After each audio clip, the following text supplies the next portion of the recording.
Anyway, kuna msi anaitwa Frank 254 something. Anasema wewe ni cycling hero wake. Frank D. Frank D. Yes. Enjoy. Amenipea nini? Morale. Unajua mimi ni cyclist Hapo ni sawa, but wewe pia unaweza kama mimi ni hero wako kama Richie na Ashley ni hero wako. Tuambie, at the Fix TV show on Twitter, IG and Facebook. Hope TV Kenya, IG, Facebook and Twitter, and Hope TV_KE. That's on IG. Remember to use the hashtag The Fix as you do that. SMS pia, kama unataka kutuma SMS 22232 www.hopemediakenya.org is our online platform for streaming. Uganda, twende kwenye Nyinimu ama Sebo. Oliotia, GND. Bobby Wine manze 8,000 USD. That's equivalent to 29 million Uganda shillings. 800,000. That's 800,000 Kenya shillings. Mwangalia tu hivyo. Kuna watu manze wanapendwa. Hata CJ aliyekewa 500 million actually. Was deposited in his account. It is alleged. Alleged. But he also said he said. Rudisha hiyo pesa bwana. But anyway, hapo unajua umeona mashida zako zimekuacha. Acha nianzie hapo. Mimi naweza ona zangu zimeisha. Shida zimeisha. Una create sasa shida mzuri. Unajua kuna shida mbaya na kuna shida mzuri. Unajua shida kama leo ninunue Mercedes ama ninunue Bima. Hiyo ni shida mzuri. Lakini shida nitawahi nunua Mercedes. Unajua But I mean, they're given the members of parliament in Uganda. This has to be said. All of them, all 429 of them, were given $80,000 to vote. Okay, or rather to convince their constituents on why the age limit should be extended so that Museveni is allowed to run another term, which would make him president until 2021. And Bobby Wine refused. He gave back the money, had even wrote a letter, a whole statement, put it on Facebook and Twitter, and told guys, this is it. I mean, integrity. What a Rudy. Yeah. Integrity. Imagine. I like, man. I like. And I hope many of us can follow that route. It's a new crop of leaders, and it's encouraging to see that such things can happen in Africa. And unfortunately, we are not used to such.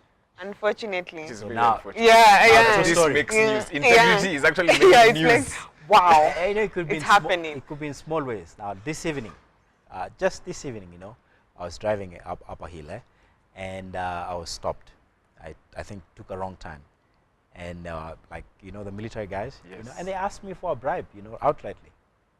I told them, boss, maze nimeokoka. In fact, naenda mahali hapa, alafu naenda kufanya show na mimi nahubiri. Sasa ukiwatch your show, nimekupatia bribe. The guys just started laughing. And it went by. I think it's possible. It could be in small ones. Maybe it only bribe ya sombili. Ama ni 800,000. If you cannot be entrusted with a 200 shilling bribe, you shall not be entrusted with an $80,000 one. Ukiona hiyo pesa unaanza kutetemeka. Guy, ATM. Crazy. Anyway, we talked about 2 weeks ago. If you're watching news last night, like breaking news, international news, Catalonia in Spain, we talked about the secession. Yes. A while ago. And finally, they voted. The Catalonian parliament voted. Yeah. I mean, these guys are like an independent state. Technically, they are an independent state. They have their own parliament. They have their own police force. They even have their own national broadcasting station. So it was just a matter of the parliament voting in favor of secession, and you see, out of the 43% who voted, 90% were for seceding, and so they announced it. But you are in someone's country. The king shut it down. The king still no. Like even the top police officials have all been fired. Like there's no new. All officials who are there when they voted for the secession have all been fired. Catalonia has now been put under the rule and guidance of the Deputy Prime Minister of Spain. So, I mean, it's audacious to hear such things happening. But I don't think they'll stop. They won't stop. I think that actually, what do you? I feel like they're on a roll, and they have been fighting for this. Yeah. They have been fighting for this, and it's important. And you can see the country, Catalonia in itself, those people are united for this particular cause. Yes. No matter what they've been through, you saw the police brutality and all that happened before, but you can see they're united for this. And you have to give it up to them. A lot of people would have given up midway and said, no, they don't want us to go, let's just stay. We'll just make ourselves We'll just make it at home, even though we're not comfortable here. But I have to give it up to them.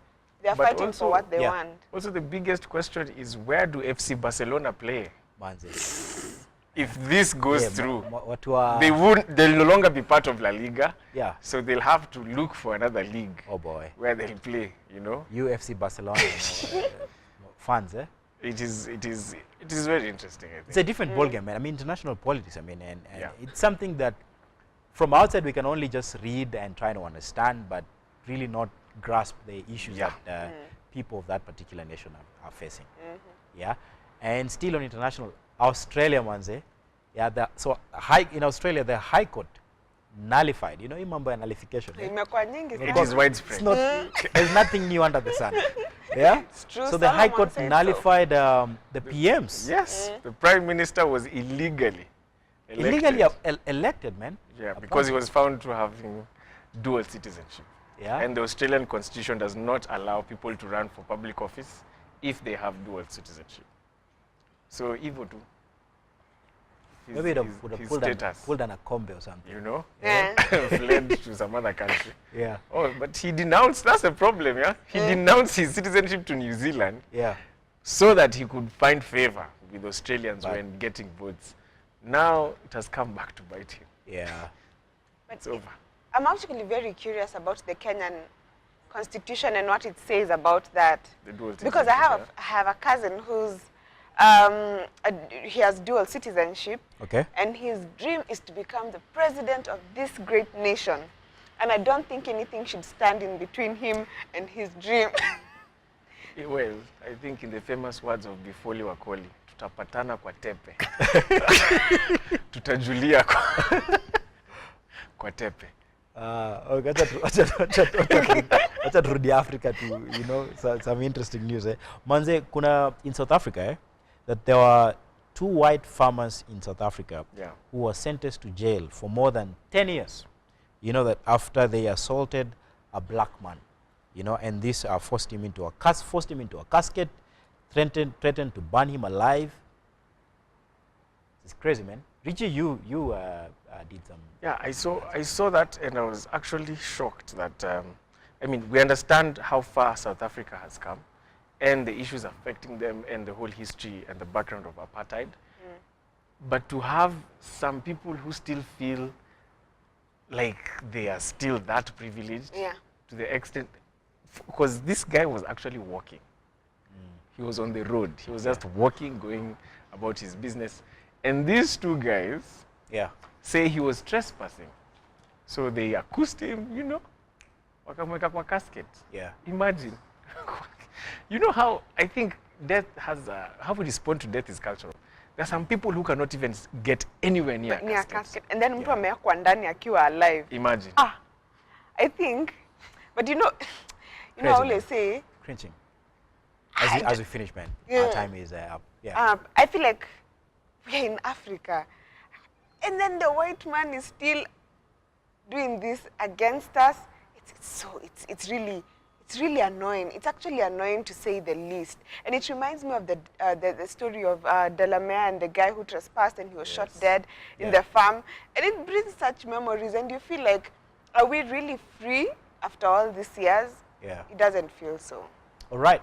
Okay, we're going to go for a break, man. 30 seconds only, strictly. Your camera output, lazima tuambie watu, your last message for the young guys in our country during this period. 30 seconds only. Apo. I'll say this again. Please, please, please, love your neighbor as you love yourself. Apo sawa. Yeah. Thanks, man. Ashley, choose one camera. Okay, so what I'll say is that we grew up in a metropolitan city, most of us, at least some of us, the younger generation, and we didn't grow up pointing out people's tribes as we grew up. This was my friend, despite where they came from. And we learned this as time went by. And you know, the beauty about life is that you can unlearn some things. Yeah. Let's unlearn the whole thing about hatred and tribalism and bigotry and all these things. Let's unlearn them. Let's fix our eyes on Jesus. That is the only person who can save us as a country. Amen. Good place to go for a break, man. Kamakawa, Wagwan. Nothing Agwan. Nothing Agwan, man. Always a pleasure, man. Yeah. Thanks, guys. We're going to take a commercial break. We'll be back in a bit.